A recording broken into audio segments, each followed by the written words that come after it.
So we're with Louise Hazel here on Sportsvibe TV in the East End of London, not far really from the Olympic Stadium, and of course Louise is a top heptathlete, the Commonwealth champion, no less, in 2010. It's a pretty murky day, but not long before the summer. Lou, how's it going? Yeah, not too bad. Had a little indoor season, just a couple of races, just to blow the cobwebs off really after the Olympic Games. And it was just nice to get the kit on really and just, prance around the track and do a few drills. But, very much focused on the rest of the season and looking forward to getting started now. Now, you can't live in the past, obviously, but I just used the phrase Commonwealth champion. Come on, that still sounds good, doesn't it? You're the defending Commonwealth champion, no less. That's right, yes. It was 2 years ago, however it's still current and it'll still stand until 2014 and hopefully I'll get the opportunity to defend my title. Before we go forward, let's just go back a little bit. I was actually there in Delhi with those sort of moths the size of albatrosses. They were huge, weren't they, like this. They had wings, a wingspan like that, they were just unreal. It was like something out of Lord of the Rings, wasn't it? Completely.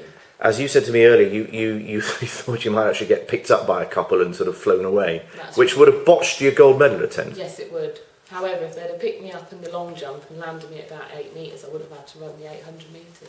So why heptathlon? Pretty good at everything, not fantastic at anything, or very good at everything and you can't decide, you'd like to do everything in life? I'd say the former, jack of all trades, master of none, unfortunately. Oh, come on. You're not well, isn't it? Well. Hang on, having said that, I am quite a good golfer. Oh, really? Quite good at boxing. Yeah. Fairly decent singer, amazing dancer, good cook. So, it translates. So there was they have the modern pentathlon, but they had a sort of a modern pentathlon. Oh, did they? And you threw in singing, dancing, cooking, speaking French. Speaking French, oui, oui, mon chéri. And a little bit of athletics as well. You'd be pretty good, yeah? I think so. I think I'd take the title. Let's just go back to sport for a second.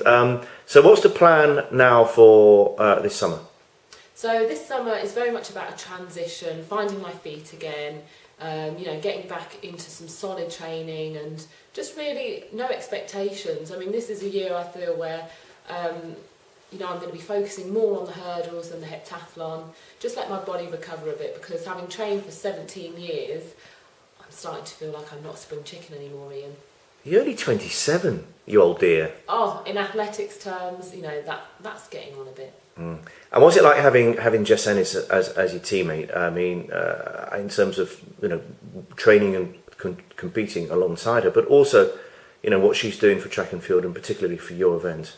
I think having Jess in the heptathlon at the moment is a complete and utter godsend. It brings so much attraction to the event. People want to actually turn up and tune into the heptathlon now. And I don't think we've really had that for a few years, not really since Denise Lewis was competing.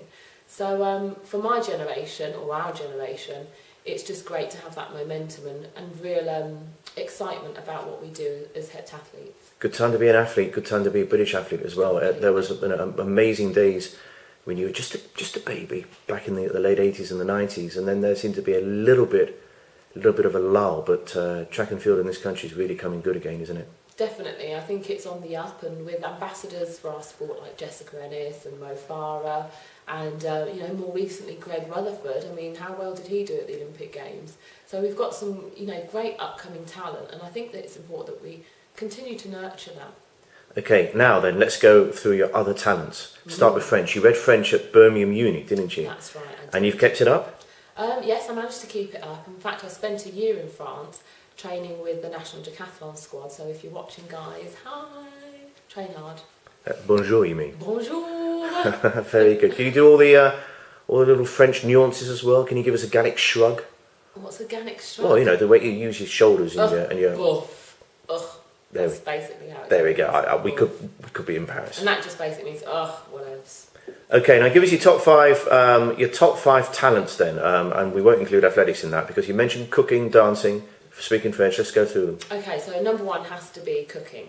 Winner of Come Dine With Me, made French cuisine, so that was awesome. Really? And any particular heroes or heroines? To be honest, I'm just a fan of kind of Saturday Kitchen at the moment. Okay.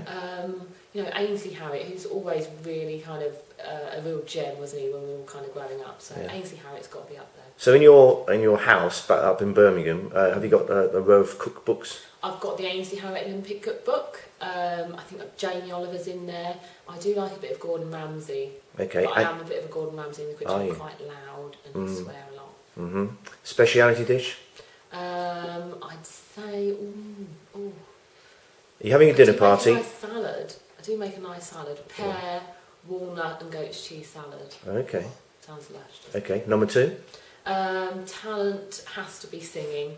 Really? I'm a very shy singer, but had an appearance on A League of Their Own last year. The outtakes they managed to put me in after Peter Crouch's Robot and Don't Blame It on the Boogie, I think it was. Right. And I ended up singing Spandau Ballet Gold.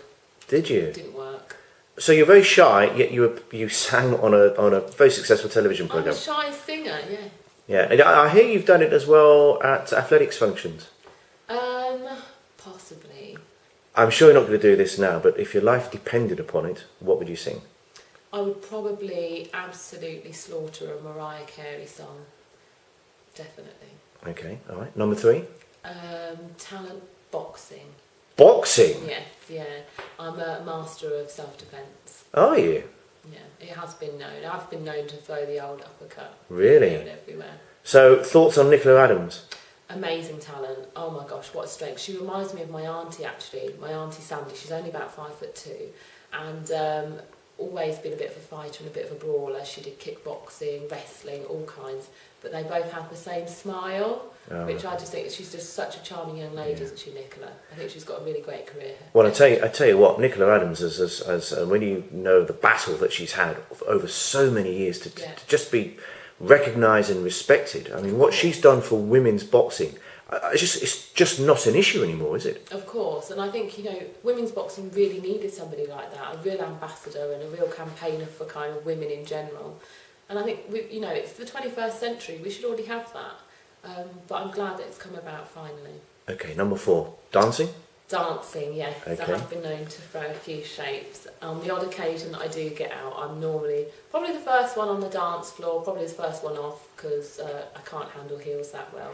Although we do have a hashtag Team High Heels on Twitter, so hashtag us and we'll get back to you. Okay, and just sort of any dancing? Are you an all-round dancer, or is it just? Occasionally I'll throw in a little robot. Right. If I'm just feeling, a little bit stiff. But I love disco dancing, not kind of like Saturday night disco, but just complete and utter raving, really. So Strictly? Who knows? You wouldn't say no? I wouldn't say no. I'd really enjoy something. You might have to expand though your dancing. Of course, I think that's what a show like Strictly. For athletes, it allows you to kind of showcase, all of your talents, your ability to perform, coordination, timing. So I think I'll be an excellent candidate. And another talent, as if that's not enough, is that you're also a fitness instructor, aren't you? That's right, yes. Recently qualified as a personal trainer. Have been putting a few people through their paces. And, my motto is essentially go hard or go home. But, far too many times we see personal trainers in gyms, focusing on weights and not form. And you just sit there and cringe, really, at the poor technique that some of these people execute. And there's a real lack of continuity. So watch this space. Louise Hazel Fitness coming at you in 2013. Okay, so let's just get this straight. Over the next couple of years, World Championships hopefully this summer. Hopefully a very good stab at defending your Commonwealth gold in 2014. You're going to get the nation in shape. That's right. You're going to rustle up some decent meals. Yes. You're going to hit the dance floor when you can. Yeah, without a doubt. And possibly, on a good day, you're going to sing as well. I'll always be singing. And there's one other thing to add. You're going to be blogging for Sportsvibe. Indeed I am. So catch us. And keep a good lookout on Twitter, Facebook and YouTube. There we go. Well, you're going to be a handful, I can see. But we look forward to having you on board, Lou. Thank you for having me. Okay.